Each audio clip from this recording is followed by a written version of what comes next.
दोस्तों, मन बहुत चंचल होता है, इसलिए वह अशांत रहता है और मन में जब तक अशांति रहेगी, व्यक्ति हजारों सवालों से घिरा रहेगा। व्यक्ति को जब तक मन में चल रही सवालों के जवाब नहीं मिलेंगे, उसका मन अशांत ही रहेगा। लेकिन मुख्य प्रश्न यह है कि मन को नियंत्रित कैसे किया जाए और मन को कैसे समझा जाए। गौतम बुद्ध की इस कहानी में उन्होंने मन को जानने के लिए 6 चरणों के बारे में बताया है। शुरुआती 5 चरणों को जाने बिना आप मन को नहीं समझ सकते हैं।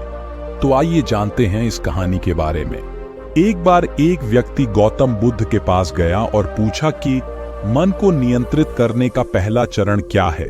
बुद्ध कहते हैं, अपने मन को समझने का पहला चरण है इसके द्वारा दिए गए लालच की व्यर्थता को देखना, क्योंकि जब मन अशांत होता है तो कई तरह के लालच देता है। जिसने मन द्वारा दिए इन लालचों को पहचान लिया, उसने मन को समझ लिया। फिर व्यक्ति बुद्ध से पूछता है, लेकिन हमें यह कैसे पता चलेगा हमारा मन हमें लालच दे रहा है और वह लालच व्यर्थ है? इसका जवाब देते हुए बुद्ध कहते हैं, अनुभव से, क्योंकि मनुष्य मन के लालच से जिस कार्य को अतिपूर्वक करता है उसमें उसे हानि ही होती है और हानि के बाद ही उसे अनुभव भी होता है।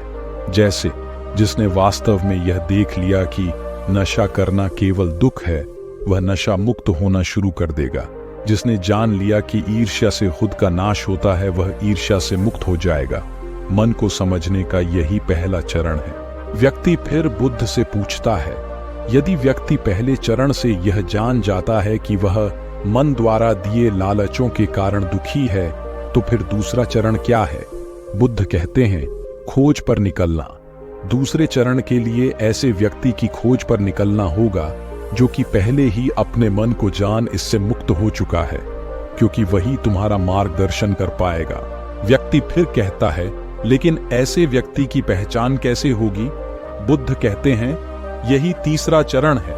सुनना ही अपने मन को समझने का तीसरा चरण है।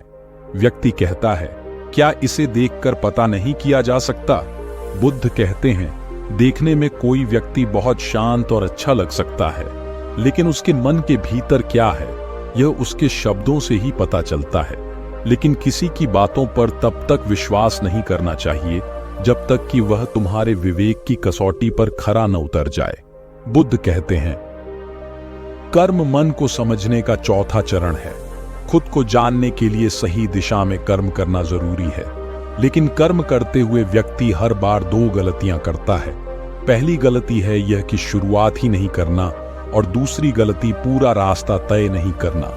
इन दोनों गलतियों के पीछे हमारे मन की ही चाल होती है। व्यक्ति अपने कर्म को पूरा इसलिए नहीं कर पाता क्योंकि वह सोचता है कि मैं कल से शुरुआत करूंगा, तो कोई यह सोचता है कि मैं असफल हो जाऊंगा। इन गलतियों का मुख्य कारण है जागरूकता की कमी। इसके बिना मन व्यक्ति को उसके सही दिशा में चलने नहीं देता। बुद्ध कहते हैं, मन को जानने और समझने का 5वां चरण है जागरूकता। इसीलिए हर कार्य को जागरूकता के साथ करो। बिना जागरूकता के साथ किया गया कार्य या फिर जिया गया क्षण मृत्यु के समान है। व्यक्ति फिर बुद्ध से पूछता है, अपने जागरूकता के स्तर को कैसे बढ़ाया जा सकता है?